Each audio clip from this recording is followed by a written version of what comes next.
The playoffs are finally here, baby. That week 18 was a little bit rough, but hey, the Bears got the #1 overall pick in the draft, bro. I think I was hearing fireworks out here in Chicago. It felt like when the Cubs won the World Series back in 2016, people hanging off of street lights, naked and crying. Old people finally being able to die because, finally they've been waiting their whole life for their team to do this. It's the same thing with the Bears finally getting the #1 overall pick, man. If we can't win playoff games, if we can't win Super Bowls, let us at least win the draft, even though we'll probably end up picking some kicker from the University of Antarctica. But, with that, let's talk about some good teams, man. Let's forget about the Bears. Let's talk about teams that actually deserve to be talked about, and let's get into this wild card weekend. And we are starting off in Jacksonville between the Chargers and the Jags, and I'm going with Christian Kirk over 55.5 receiving yards. This is at -120. Kirk has only hit this in 2 of his last 5 games, but this is going to be a slugfest in Jacksonville. You're going to have to be a mathematician to be able to add up all the points that are going to be scored in this game. There might be some letters in that math. You're like, how the hell do I do this? Like looking like some algebra the way the final score of this game looks. It's got the second highest total of the weekend. It's over under 47 points right now at tape time. Kirk had 72 yards versus this team back in week 3. He leads the team this season with 133 targets and 1,100 yards. I know the Chargers are the 9th best team in the league in yards given up to wide receivers.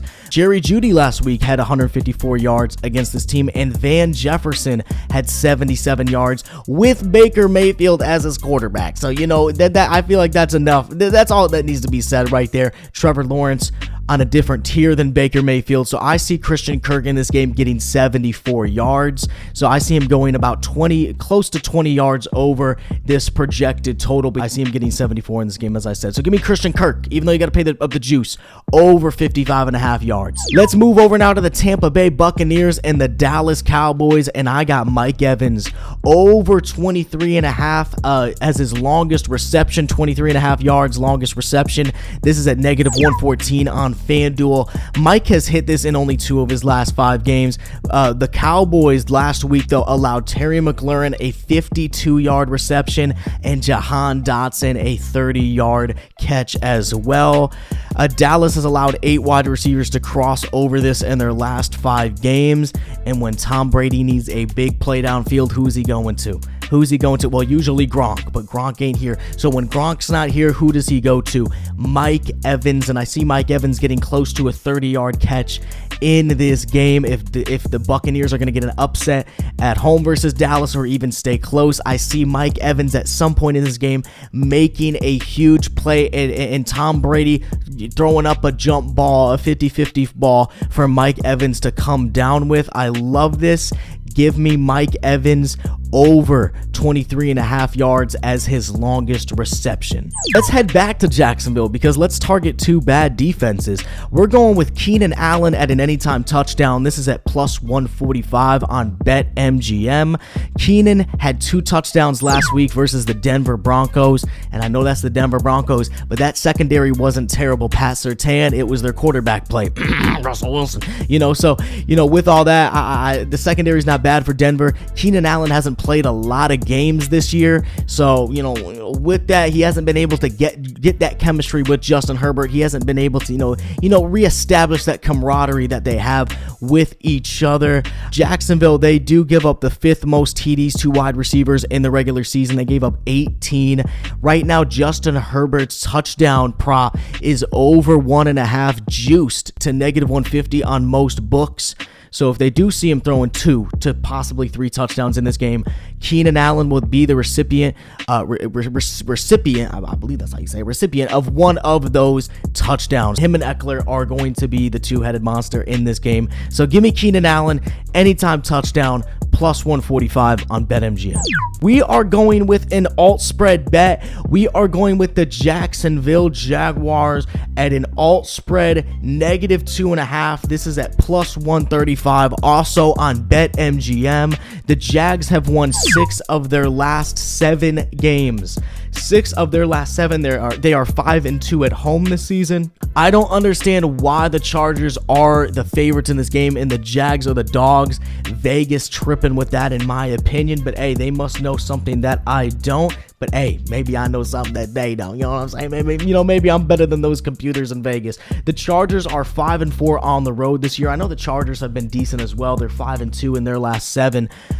But on the road, they're 5-4 this year. I'm trusting the head coach that has experience. Doug Peterson bringing the Philadelphia Eagles with Nick Foles, winning them the Super Bowl with Nick Foles, man. With a backup quarterback, you win the Super Bowl. I'm trusting Doug Peterson. I'm trusting this inspired Jacksonville team that's playing at home on their home field. 2 teams faced up against each other in week 3, and the Jags whooped their ass. They owned them. 38-10. Jacksonville has covered this spread in 8 of their 9 wins this year. I see them winning this 24-21, 27-24. It's going to be a 3-point win. Even if the Chargers do pull this thing out, it's going to be by 3. That's why I'm kind of shocked that some of these spreads, they're at 1.5 for the Chargers. I'm like, if the whoever wins this game is going to be by a field goal at the end. 27-24, 24-21. Don't take them at 1.5. Get that alt line, take them at 2.5. This is going to be a 3-point win by either one of these teams, and I believe that it's going to be Jacksonville. So give me the Jacksonville Jaguars at negative 2.5 at plus 135 on BetMGM. And for our last pick, we are going to Minnesota, and we're going with the New York Giants at plus 3. This is at negative 110 on DraftKings. The Vikings are like that friend that continues to fuck up in life and do dumb shit like wrestle alligators and jump off stuff, and they end up fine, and they actually end up better than they were before. That's what the Minnesota Vikings season's been. It looks like it should be a disaster, and then it ends up being great. The Vikings should have lost half their games this season. 4 of their games have come down to a field goal this season, and I think that this game is going to be the same. I got Brian Daboll bringing his guys in, and they are going to scratch and claw and stay close in this matchup. Both these teams met back in week 16, and what did it come down to? Let's all say it together. It came down to a field goal. Yes, the Vikings only won this thing by a field goal back in week 16. According to the Action Network, 90% of the money is on the New York Giants to cover this plus 3, and I am a part of that plus 3. I don't trust the Vikings. I especially don't trust them in the playoffs. I really think that the Giants, not that I'm in love with the Giants, not that I'm in love with Daniel Jones, but I think they're going to keep this one close in Minnesota.